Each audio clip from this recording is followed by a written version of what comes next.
Be me, Howard. 34 years old, software dev at a mid-sized tech company. I'm not a rock star coder, not a genius, just a guy who's good at his job. Been with this company for a little over 5 years.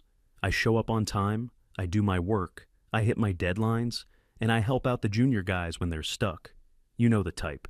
The guy you can rely on to get stuff done without any drama. The company had been pretty decent. Pay was good, work was interesting enough, and the people were mostly fine. My direct manager, Mr. Davison, was a classic old-school manager. A bit checked out maybe, but fair. He valued results. If your code worked and you didn't cause problems, you were golden in his book. For the past year, I had been the lead on our department's biggest project. It was a nightmare of legacy code and shifting client demands, but my team and I pulled it off. We launched it on schedule and under budget. It was a huge win. Mr. Davison had been dropping hints for months about a promotion. The senior manager position in our department had been empty for a while. He'd say things like, "Big things are coming for you, Howard," or "We need leadership like yours on a higher level." My best friend at work, Alan, a fellow dev, was already calling me boss man. He'd joke about me getting a corner office and forgetting all the little people. It was all lined up. I'd put in the years, I'd proven my worth with the big project. I was the logical choice. There was this other developer on our team, Emily. She'd been there maybe 2 years. She wasn't bad, but she was solidly average. I can't count the number of times I had to help her untangle her code or explain a basic concept. I never minded. That's what a senior team member is supposed to do. You help your colleagues. She was always very thankful, always saying how she couldn't have done it without me. Life was pretty simple. Work, go home, play some video games, hang out with Alan and some other friends on the weekend. I wasn't looking to change the world. I just wanted to be recognized for my work and move up a little bit. I felt like I had earned it. That's how the world is supposed to work, right? You work hard, you get rewarded. I was about to learn that's not how it works at all. The change started subtly. Our old head of HR retired. She was a sweet old lady who mostly just handled payroll and birthday cakes. Her replacement was different. Her name was Layla. She was probably in her late 30s, always dressed in these sharp, expensive-looking pantsuits. She walked with an air of absolute purpose, like she was on a mission to save the world, starting with our little office. The first email we got from her was an all-hands meeting invitation titled "A New Vision for Our Corporate Culture." Alan forwarded it to me with the message, "Get ready for some buzzword bingo." We all gathered in the main conference room. Layla stood at the front, smiling a smile that didn't reach her eyes. She started talking. For the first 5 minutes, it was standard corporate fluff. Synergy, dynamic paradigms, leveraging assets. Then the tone shifted. She started talking about the systemic imbalances in the tech industry. She mentioned the patriarchal structures that have historically held back progress. My ears perked up. This was new. She said our company, while good, had a long way to go to achieve true equity. She put up a slide with the company's gender demographics. It was about 60-40 male to female, pretty standard for a tech company. To her, this was a sign of a deep underlying problem, a problem of male toxicity and unconscious bias. A few of us guys exchanged looks. Alan was practically vibrating with the effort of not laughing. Mr. Davison just sat there, nodding along with a blank expression. He was a master of avoiding conflict. The meeting ended with Layla announcing a series of mandatory workshops for all employees. The first one was called Confronting Unconscious Bias. We all filed out of the room. Alan came up to me and clapped me on the shoulder. "Well, Howard," he said, "looks like we're the problem." I just shook my head. I figured it was just talk. A new HR head trying to make her mark. It wouldn't affect the actual work. It wouldn't affect my promotion. How could it? I was so naive. A few weeks later, the workshop started. We were all herded into a conference room with a facilitator Layla had hired. The facilitator was one of those people who speaks in a soft, condescending voice, like you're a child who needs to be gently corrected. We had to do role-playing exercises. We had to listen to scenarios about how a man interrupting a woman in a meeting is an act of microaggression. We were told that phrases like "hey guys" were exclusionary. It was a struggle to take any of it seriously. Most of us just wanted to get back to our desks. During one session, the facilitator asked us to go around and share an example of a time we witnessed patriarchal behavior in the workplace. The room was dead silent. Nobody wanted to play this game. Then Emily raised her hand. She told a story about how, in a meeting, a male colleague had talked over her to explain a technical point. She said it made her feel unseen and devalued. I remembered that meeting. The male colleague was me. She had been explaining a concept to a client completely incorrectly. I hadn't talked over her. I had gently corrected her before she embarrassed our entire team. I did it politely. I even said, "Emily makes a good point, but to add to that..." And now she was framing it as an example of me being a toxic male. I just sat there, stunned. I looked at her, but she wouldn't meet my eyes. After the workshop, I saw her talking with Layla. They were laughing. That was the first time I felt a real sense of dread. Shortly after that, Layla announced the formation of a Women's Leadership Mentorship Circle. It was an exclusive group by invitation only for promising female talent. They had special meetings with Layla and other senior female staff. They got sent to exclusive networking events. Emily was one of the first people invited. She started spending a lot of time in Layla's office. The atmosphere in the department started to change. It felt divided. There was a new clique forming, and if you weren't a part of it, you were on the outside. Alan and I would just keep our heads down and focus on our work. The promotion was still on my mind. Mr. Davison was still being encouraging, but he seemed a little more nervous around Layla. One afternoon, I overheard two women from another department talking in the break room. They were complaining that a male candidate they wanted to hire, a guy with a decade of experience, had been vetoed by HR at the last minute. Layla had told their manager that they needed to diversify the candidate pool and suggested they interview a woman who had just graduated from college. This was no longer just talk and stupid workshops. This was affecting the company's ability to function. Still, I told myself my situation was different. This was an internal promotion. It was based on performance. My performance was undeniable. Finally, the official email went out. The senior manager position was open for applications. I spent a whole weekend polishing my resume, writing a detailed cover letter, and documenting all my achievements, especially the big project. I submitted it on Monday morning. Mr. Davison sent me a winking emoji in chat. Alan bought me a coffee and said he was already preparing his "Congratulations, you magnificent bastard" speech. I had a formal interview with Mr. Davison. It was a breeze. He basically said it was just a formality. He told me he'd already put my name forward as his number one and only recommendation. He said the final decision just needed to be signed off on by HR. "It's in Layla's hands now," he said. "But don't worry, she knows your record. It's a slam dunk." A week went by, then another. I was getting antsy. I saw Emily going into Layla's office a lot. I figured she was probably just getting more mentorship. I asked Mr. Davison if there was any news. He got shifty. He said HR has their own process, that these things take time. He wouldn't look me in the eye. That's when I knew something was wrong. The announcement came on a Friday afternoon. An email from Layla to the entire department. Subject: exciting leadership news. My heart was pounding as I opened it. My eyes scanned the text. Pleased to announce that after a thorough and equitable selection process, the new voice to lead the team into a more inclusive future. Please join me in congratulating Emily on her promotion to senior manager. I had to read it 3 times. I couldn't process it. The office was silent. Everyone was reading the same email. I could feel every eye in the room on me. I looked over at Emily's desk. She was surrounded by the other women from the mentorship circle, all hugging her. She glanced over at me for a split second. There wasn't any triumph in her eyes. It looked like guilt.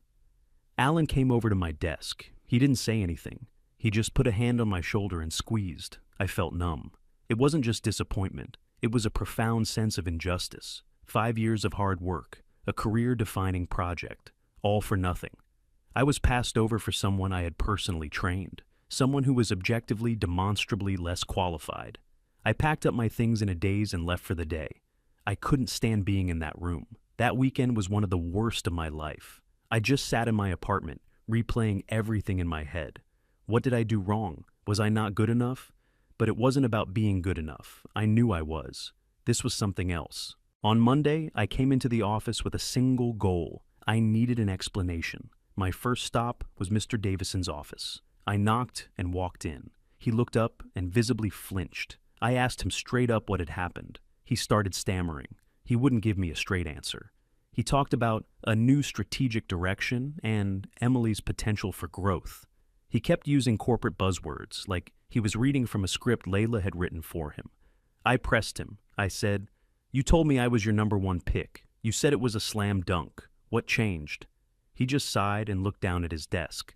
"It wasn't my call, Howard. It came from HR. My hands were tied."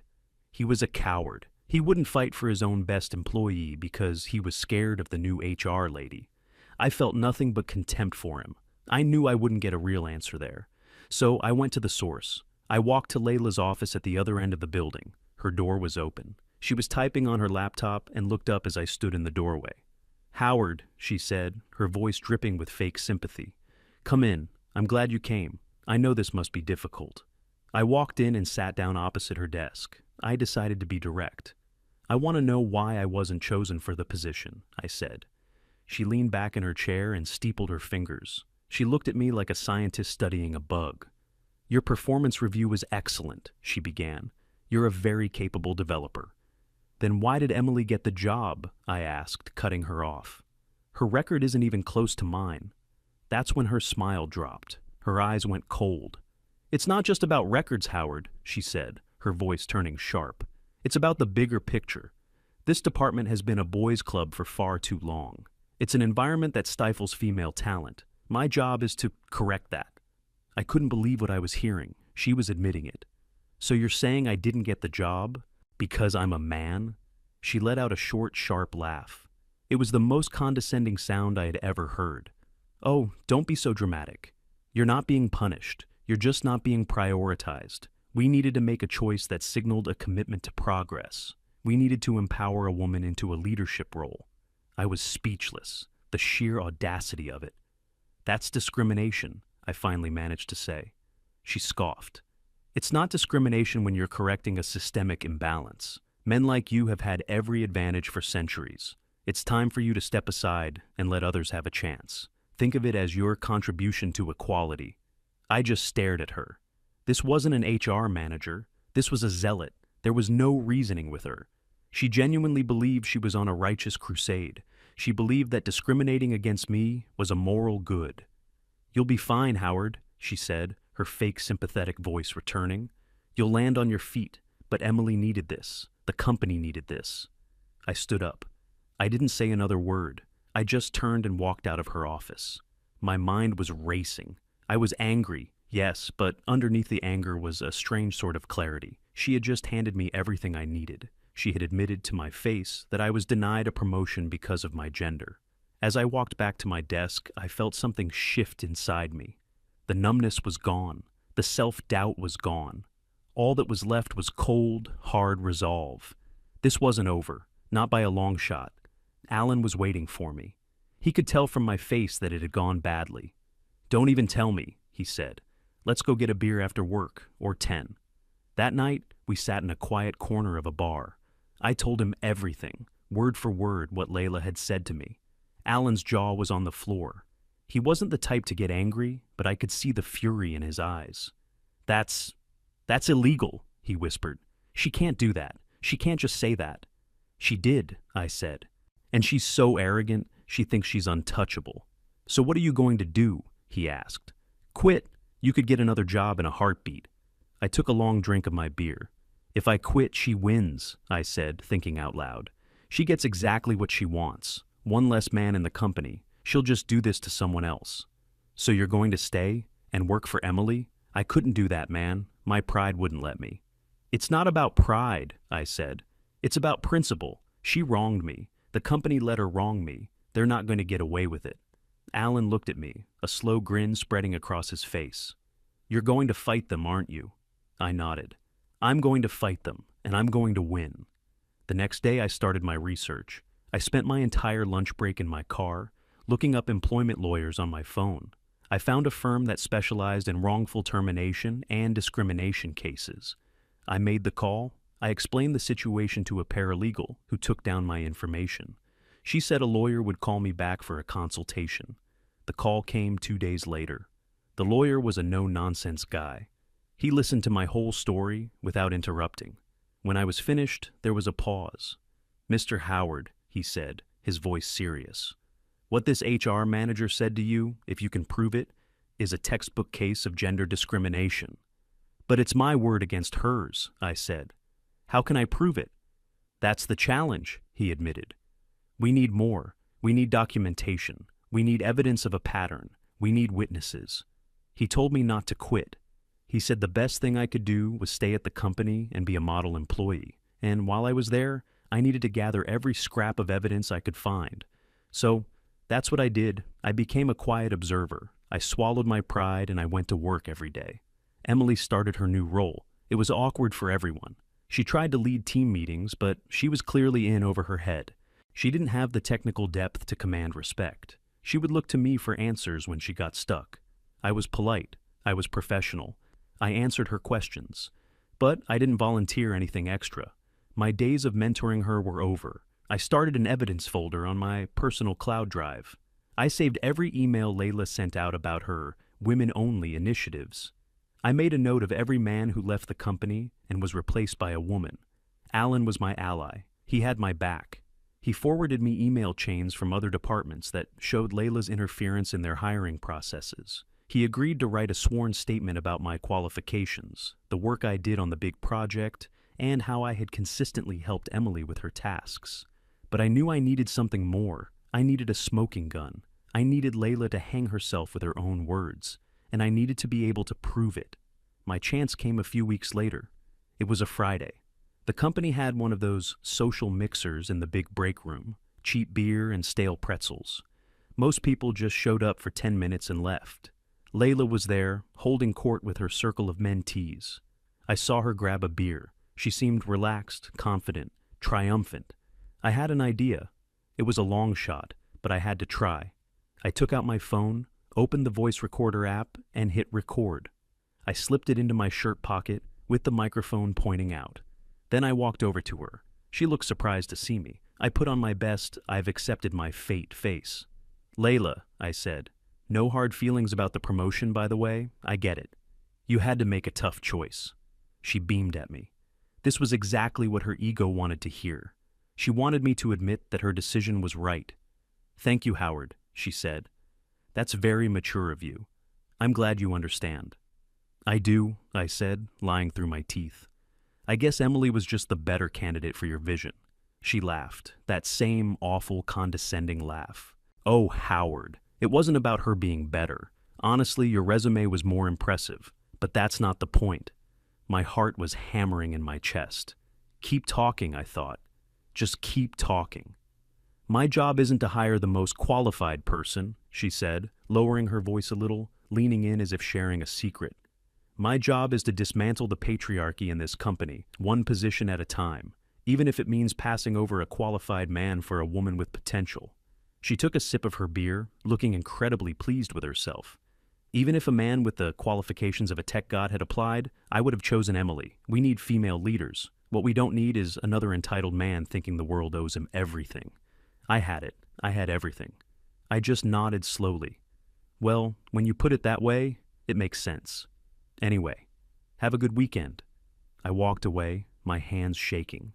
I went straight to the men's room, locked myself in a stall, and stopped the recording. I listened back. The audio was clear, every single self-incriminating word. I saved the file, backed it up in 3 different places, and emailed it to my lawyer with a single sentence. "I think I have what you need." My lawyer called me back the next morning. His voice on the phone was completely different. Before, he had been cautious, professional. Now, he sounded excited. He said he'd listened to the recording 5 times. He called it a silver bullet, a once-in-a-career piece of evidence. He explained that her words were a direct, unambiguous admission of discriminatory intent. Her motive wasn't to hire the best person, it was to actively not hire a man. He told me we were moving forward, and we were moving forward aggressively.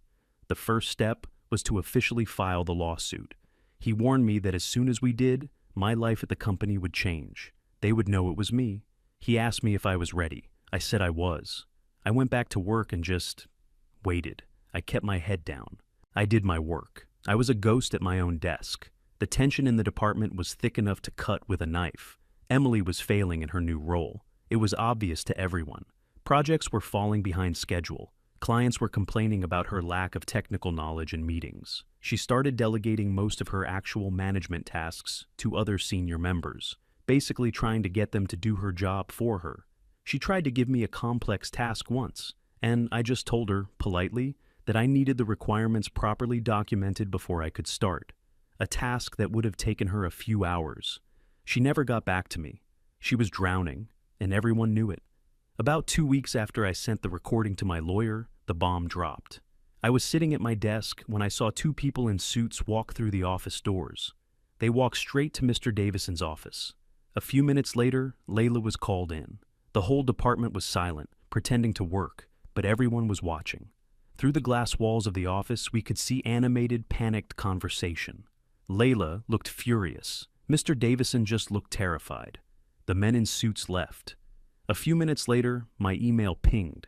It was a meeting invitation from Mr. Davison. Subject, urgent discussion. Location, his office, in 5 minutes. Layla was also on the invite. Alan looked over at me from his desk and just gave me a slow, single nod. I took a deep breath, stood up, and walked to the office. When I walked in, the atmosphere was arctic. Layla was standing with her arms crossed, glaring at me with pure hatred. Mr. Davison was sitting at his desk, wringing his hands. He was the first to speak. His voice was shaky. He said the company had been notified of a legal complaint I had filed. He asked me if this was some kind of mistake. I just said, "No, it's not a mistake."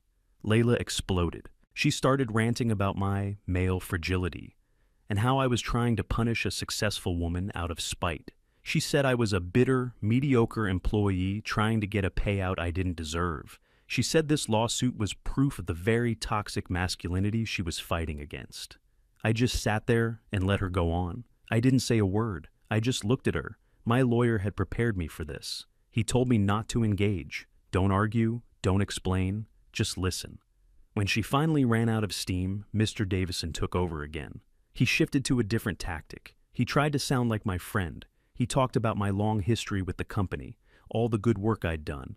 He said we should be able to sort this out, like reasonable people, without getting lawyers involved.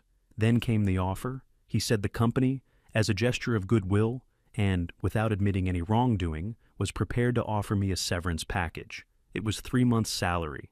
In exchange, I would drop the lawsuit and sign a non-disclosure agreement that would prevent me from ever talking about what happened. 3 months' pay to sign away my rights and let them bury their discrimination. I almost laughed. I stood up. "Thank you for the offer," I said, my voice completely calm. "But I'm not interested. My lawyer will be handling all future communication." I turned and walked out of the office, leaving them both sitting there in stunned silence. The next few months were a slow grind. The legal process is not like it is in the movies. It's a lot of waiting. The company hired a huge, expensive law firm to represent them. My lawyer told me this was a good sign. It meant they were scared. The first phase was discovery, where both sides have to hand over all relevant documents and communications. My lawyer filed a request for every email Layla had ever sent that contained words like gender, diversity, male, female, hiring, and promotion. He also requested the performance reviews and project histories for both me and Emily. The company's lawyers fought it, of course. They tried to claim it was confidential. The judge wasn't having it. He ordered them to produce everything. I can only imagine the panic that caused. Meanwhile, work became a social minefield. The news had spread. Nobody knew the details, but they knew I was suing the company over the promotion. People took sides. Most of the guys in the department were quietly on my side. They knew I'd been screwed over. They'd give me a nod in the hallway or a supportive message on chat. Layla's mentorship circle and her allies treated me like I was a monster. They would stop talking when I entered a room. They would glare at me in the break room. Emily avoided me completely. She couldn't even look at me. Through it all, I just kept doing my job to the letter. I was the perfect employee. Punctual, productive, professional. I was giving them nothing they could use against me. The next big step was the depositions. This is where the lawyers get to question everyone under oath before a trial. Alan was deposed. He told me about it later. He said the company's lawyers tried to paint him as just my disgruntled friend, but he stuck to the facts. He talked about my project leadership. He talked about my qualifications. He described in detail the specific technical instances where he had seen me help Emily with her work. He was a rock. Then it was Mr. Davison's turn. My lawyer questioned him. He asked him, under oath, who was the more qualified candidate for the senior manager position.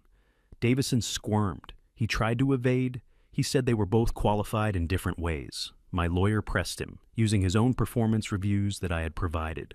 On this date, you gave Howard the highest possible rating on his project management skills. Is that correct? Yes. And on Emily's review from the same period, you noted that her project management skills needed development. Is that correct? A long, painful pause. Yes. My lawyer went on like that for an hour, picking apart every single metric, from coding efficiency to client feedback. By the end, he had forced Mr. Davison to admit, reluctantly, that based on every objective measure, I was the superior candidate. The final deposition was Layla's. I was in the room for that one, sitting next to my lawyer. She walked in with 2 lawyers from the fancy firm. She looked arrogant, defiant. She spent the first part of her deposition spouting her usual ideological nonsense. She said performance metrics were a patriarchal construct. She said she had chosen Emily based on her holistic potential and her ability to bring a new perspective. The company lawyers were nodding along, looking smug. My lawyer let her talk. He let her dig her own grave. He asked her if she thought I was a good employee. She reluctantly said yes. He asked her if my gender had played any role in her decision. Absolutely not, she said, looking the lawyer dead in the eye and lying through her teeth. That would be illegal and unethical. We chose the best person for our strategic goals. My lawyer paused. He looked down at his notes. Just one more thing, he said. I'd like you to listen to something. He placed a small digital recorder on the conference table. He pressed play. The sound of my own voice filled the room, then hers. Oh, Howard, it wasn't about her being better. Honestly, your resume was more impressive. I watched Layla's face. As her own words played, every drop of color drained from it. Her smug confidence evaporated, replaced by a look of pure animal panic. Her lawyer's jaws literally dropped. One of them put his head in his hands. My job is to dismantle the patriarchy in this company, one position at a time. When the recording got to the part about her not hiring a man even if he was a tech god, her lawyer frantically lunged forward and hit the stop button. The room was silent. You could have heard a pin drop. Layla was just staring at the recorder, her mouth slightly open. She looked like she had seen a ghost. My lawyer leaned forward. Ms. Layla, he said, his voice quiet but sharp as a razor. I'd like to remind you that you are under oath. The deposition was over. Her lawyer immediately asked for a recess and practically dragged her out of the room. The company's case had just been utterly annihilated, and they knew it. 2 days later, my lawyer got a call. It was a new settlement offer, a much, much bigger one. They were offering a huge sum, 6 figures, enough to not work for several years. But it wasn't just about the money. My lawyer went back with our demands. We wanted the full financial settlement. We wanted Layla to be terminated immediately. We wanted a formal written apology from the company's CEO. And we wanted the NDA to be one way. They couldn't talk about me, but I was free to tell my story to whomever I pleased. Their lawyers tried to argue. They said firing an executive was not something they could agree in a settlement. My lawyer's response was simple. Fine, we'll see you in court. And we'll be playing that recording for the jury and every news outlet we can find. They caved within an hour. They agreed to everything. The very next day, an email went out to the entire company from the CEO. It announced that Layla was no longer with the company, effective immediately. There was an audible gasp in our department. Everyone knew why. The schadenfreude was beautiful. Her whole clique of followers looked like they'd been slapped. Her career in HR was over. The story, even without my name attached, became a quiet legend in the local tech community. With a discrimination suit like that on her record, tied to a direct admission, she was blacklisted. A few months later, Alan sent me a photo. It was a picture of the barista at a downtown coffee shop. It was Layla. She was wearing a stained apron and looked miserable. As for Mr. Davison, his weakness had cost the company a fortune. He was quietly let go about a month after the settlement. The official reason was department restructuring. Emily's fate was almost as sad. With Layla gone, she had no one protecting her. Her incompetence was on full display. The project deadlines she was managing were a disaster. After a brutal performance review from Davison's replacement, she was given a choice: accept a demotion back to a junior developer role or resign. She resigned a week later. I never saw her again. Then came the final, most unbelievable part. A week after the settlement, money hit my bank account, my phone rang. It was the CEO of the company, the big boss. He apologized profusely. He said what happened was a disgrace and that he was personally embarrassed by the ideological activism that had taken root in his HR department. He said that my lawsuit had exposed a massive problem, and he was grateful. And then he offered me the job, the senior manager position, the one I should have had all along. He offered it with a 20% raise over what Emily had been making, plus a signing bonus that was clearly just another part of the settlement. I told him I needed to think about it. I talked it over with Alan. Part of me wanted to just take the money and run. But Alan said something that stuck with me. If you walk away, the story ends with Guy gets paid. If you go back, the story ends with Guy wins. He was right. It wasn't about revenge, it was about restoration, about setting things right. I accepted the offer. My first day as senior manager was surreal. As I walked through the office, people who had ignored me for months were now congratulating me. I held my first team meeting in the same conference room where it all began. I didn't mention the lawsuit. I didn't gloat.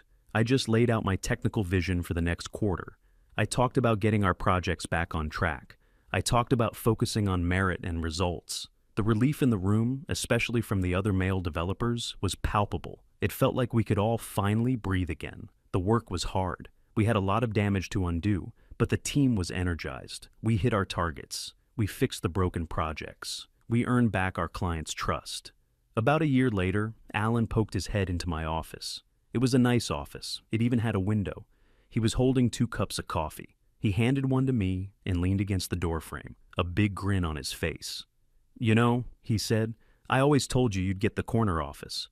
I took a sip of my coffee and looked out the window. "Yeah," I said, "just had to take the scenic route." We both started laughing. Justice is a rare thing in this world, but sometimes, if you're willing to fight for it, you actually get it.